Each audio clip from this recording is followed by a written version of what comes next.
নমস্কার বন্ধুরা, এসে গেছি আজকে আবার একটা নতুন ভিডিও নিয়ে।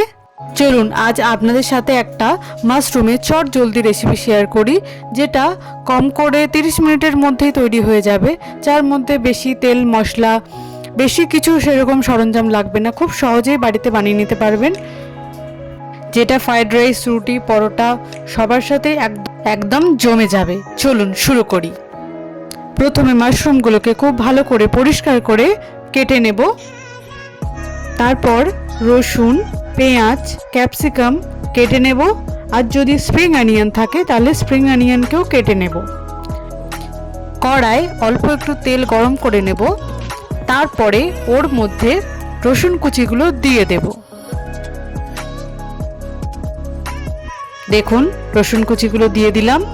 এগুলো একটু লাল লাল করে ভেজে নেব।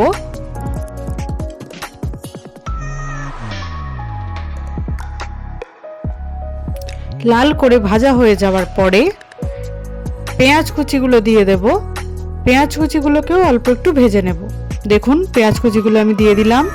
এরপর ক্যাপসিকাম কুচিগুলো দিয়ে দেব, আর স্প্রিং অনিয়নের সাদা ভাগটাও দিয়ে দেব। তারপরে আমি অল্প একটু টমেটো আর কাঁচা লঙ্কাও কেটে নিয়েছি, আর স্প্রিং অনিয়নের গ্রিন পোর্শনটাকেও কুচি কুচি করে কেটে নিয়েছি। এরপর মাশরুমগুলো দিয়ে দেব। মাশরুমগুলোকে একটু ভেজে নেব। Please subscribe our YouTube channel and also follow our Facebook page for more exciting video. আমাদের চ্যানেলের নাম হলো something fishy with Rishi and Tina. দেখুন মাশরুমগুলো থেকে জল বেরিয়ে গেছে, কিছুটা ভাজাও হয়ে গেছে, কিছুটা নরমও হয়ে গেছে।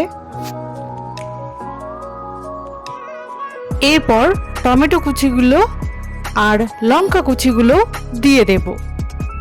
আপনারা যতটা ঝাল খান সেই বুঝেই লঙ্কাটা দেবেন, পরে গোলমরিচও দিতে হবে, সেইটা বুঝে দেবেন।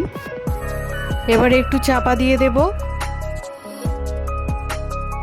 তারপর প্রয়োজন মতো নুন এবং গোলমরিচ গুঁড়োটাও দিয়ে দেব। এর জন্য আমরা একটা সস প্রিপেয়ার করে রাখবো। তার মধ্যে থাকবে green chilli sauce, red chilli sauce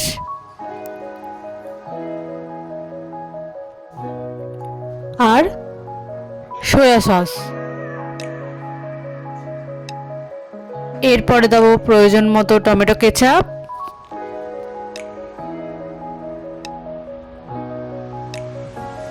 আর ওই মিশ্রণের মধ্যেই কর্নফ্লাওয়ার গুঁড়োটাও দিয়ে দেব।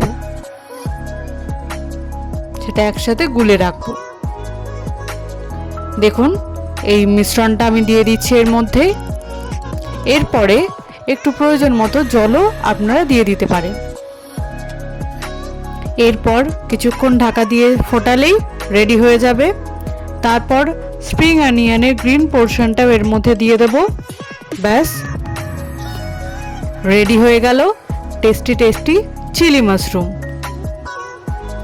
এরপর এটা গরম গরম ফ্রাইড রাইস বা পরোটার সাথে দারুণ জমে যাবে। আপনারাও বাড়িতে বানিয়ে জানাবেন কেমন লাগলো। Thank you for watching. নমস্কার।